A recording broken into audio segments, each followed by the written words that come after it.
नमस्कार जी, मैं विवेक तिवारी। आज आप लोगों को एक कहानी सुनाऊंगा। कहानी बहुत पुरानी, लेकिन इसके कलाकार बहुत बड़े-बड़े हैं। घटना बहुत बड़ी है जहाँ से इस कहानी को निकाला है, लेकिन ये कहानी बहुत छोटी-सी है। ये कहानी है महाभारत के युद्ध की, ये कहानी है कुरुक्षेत्र के मैदान की, ये कहानी है अर्जुन और कर्ण के युद्ध की। पांडवों और कौरवों के बीच जब युद्ध अपने घमासान पर था, अपने शीर्ष पर था, तो ये घटना है उस दिन की जिस दिन कर्ण और अर्जुन आमने सामने थे। एक तरफ से अर्जुन अपने तीरों की बौछार कर रहे थे कर्ण के ऊपर, दूसरी तरफ से कर्ण अपने तीरों की बौछार, अपनी शक्तियों का पूरी तरह से प्रदर्शन कर रहे थे अर्जुन के ऊपर। भगवान श्री कृष्ण, जो कि अर्जुन के सारथी थे इस पूरे युद्ध में, वो इस युद्ध को देख रहे थे, अनुभव कर रहे थे। भगवान खुद इस युद्ध को देख रहे थे। युद्ध बहुत बड़ा युद्ध था, बहुत बड़ा, और इसमें लड़ने वाले लोग भी बहुत बड़े थे।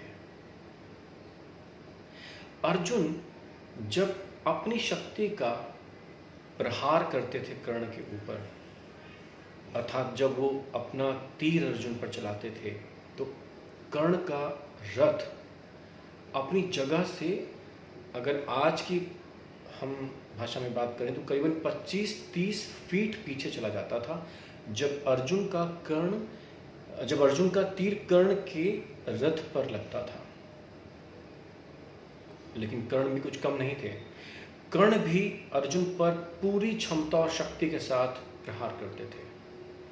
जब कर्ण का तीर अर्जुन के रथ पर लगता था तो अर्जुन का रथ भी थोड़ा बहुत पीछे हट जाया करता था।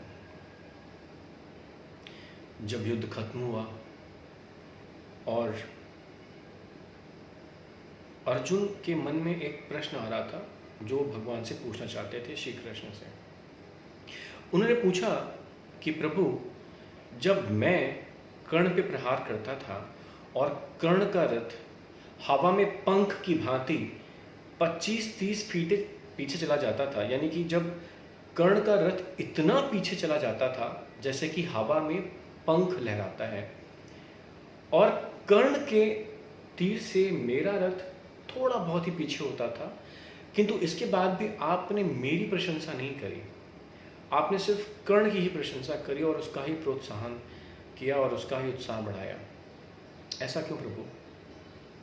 तब श्री कृष्ण ने बड़े ही मधुर शब्दों के साथ अर्जुन की इस प्रश्न का उत्तर दिया। उन्होंने कहा, हे अर्जुन, तुम्हारे रथ के ऊपर जो ध्वजा है उसमें भगवान हनुमान तुम्हारे रथ की रक्षा करते हैं। तुम्हारे रथ का सारथी स्वयं मैं हूँ, जो तुम्हारे रथ की और तुम्हारी रक्षा करता है। तुम्हारे रथ के दोनों पहियों पर स्वयं शेषनाग हैं जो तुम्हारे रथ की रक्षा करते हैं। तो बताओ अर्जुन, तुम्हारे साथ हम इतने सारे लोग जो तुम्हारे रथ की रक्षा करते हैं, तुम्हारी रक्षा करते हैं, इसके बाद भी कर्ण के प्रहार से इस रथ को पीछे धकेलने पर कर्ण के तीरों ने मजबूर कर दिया। और तुम कहते हो कि मैंने कर्ण की प्रशंसा क्यों करी? तो तुम बताओ, कर्ण अकेला, उसके साथ कोई भी नहीं है, वो अकेला अपनी शक्ति का, अपनी क्षमता का परिचय दे रहा है तुमसे युद्ध करके, और जबकि उसके साथ कोई भी ऐसी क्षमता या शक्ति नहीं है जैसी तुम्हारे साथ है, इसके बाद भी वो तुम्हें पीछे धकेलने में सक्षम है। तो बताओ, मैं क्यों ना कर्ण की तारीफ करूं? मैं क्यों ना कर्ण का उत्साह बढ़ाऊं? मैं क्यों ना कर्ण का प्रोत्साहन करूं? तब अर्जुन को ये बात समझ में आई। जब युद्ध खत्म हुआ और श्री कृष्ण से उस रथ से नीचे आने को कहा गया, तो भगवान ने मना कर दिया। श्री कृष्ण ने बोला, अर्जुन, पहले आप उतरें, फिर मैं उतरूंगा। जैसे ही भगवान ने रथ से अपना पैर नीचे उतारा और उन्होंने रथ को छोड़ा, रथ जलकर भस्म हो गया और मिट्टी में मिल गया। आपको पता है ऐसा क्यों हुआ? भगवान श्री कृष्ण ने स्वयं ये बात अर्जुन को बताई कि अर्जुन, तुम्हारा रथ तो बहुत पहले ही भस्म हो चुका था, वो तो इस पर मैं विराजमान था, इसलिए ये अब तक बचा रहा और हम सकुशल यहाँ पहुँच गए। अन्यथा अगर मैं नहीं होता तो ये रथ कब का खत्म हो चुका होता। आप समझिए, इसका मतलब ये है कि जो कर्ण की क्षमता और उनका जो युद्ध कौशल था वो अर्जुन से कहीं ज़्यादा था, किंतु इसके बाद भी अर्जुन सुरक्षित और सही सलामत वापस लौट पाए, जबकि कर्ण नहीं बचे। इसका मतलब क्या है? इसका मतलब है कि कई बार हम अपनी उपलब्धियों के लिए सिर्फ अपने आप को ही शाबाशी देते हैं, जबकि वो उपलब्धि कई बार नियति चाहती है कि हम उस उपलब्धि को हासिल करें, पहुँचें, और नियति हमें मदद करती है, सहायता करती है वहाँ तक पहुँचने के लिए।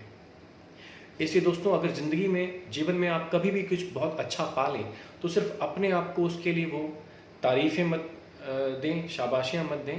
कई बार आपके आसपास का वातावरण, आपके लोग, आपके आसपास की चीज़ें आपको बहुत सहायता करती हैं कि आप उस लक्ष्य तक पहुंच सकें। इसलिए भगवान के लिए कृतज्ञ रहिए, भगवान के लिए हमेशा धन्यवाद दीजिए और अपने आसपास के लोगों को भी धन्यवाद दीजिए जिन्होंने आपको उस लक्ष्य तक पहुंचने में आपकी सहायता करी है। बस आज के लिए इतना ही। बहुत बहुत धन्यवाद आप लोगों का। नमस्कार, जय हिंद, जय भारत।